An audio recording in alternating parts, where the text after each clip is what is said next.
Titre: Cours sur la couleur du son et la théorie musicale. Commençons par définir le son. Le son est avant tout une vibration de l'air. Il se définit par 4 paramètres principaux.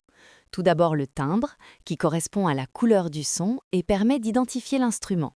Ensuite la durée, qui définit la longueur du son et crée le rythme. Puis l'intensité, qui détermine si le son est fort ou doux, ce qu'on appelle la nuance.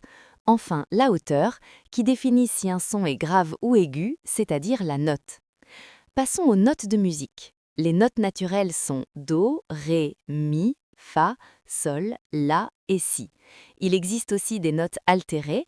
On utilise le dièse pour monter la note et le bémol pour la descendre. Par exemple, un Do dièse à la même hauteur qu'un Ré bémol. Parlons maintenant des gammes. Une gamme est une échelle de notes qui se suivent. Elle part d'une note, par exemple le Do grave, pour arriver à son octave, le Do aigu. Une gamme peut être ascendante, quand on monte du grave vers l'aigu, ou descendante, quand on descend de l'aigu vers le grave. Il existe plusieurs types de gammes.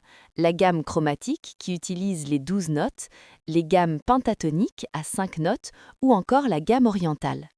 Pour ce qui est de l'exécution, un accord est la combinaison de plusieurs notes jouées ensemble.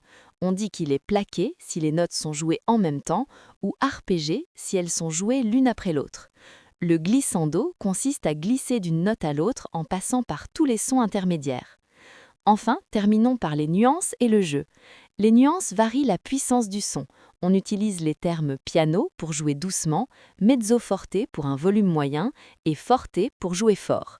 Pour le changement de volume, on utilise le crescendo pour aller de plus en plus fort et le décrescendo pour l'inverse. Concernant l'articulation, les notes peuvent être liées, c'est-à-dire sans silence entre elles, détachées ou encore piquées, ce qui signifie qu'elles sont jouées très courtes.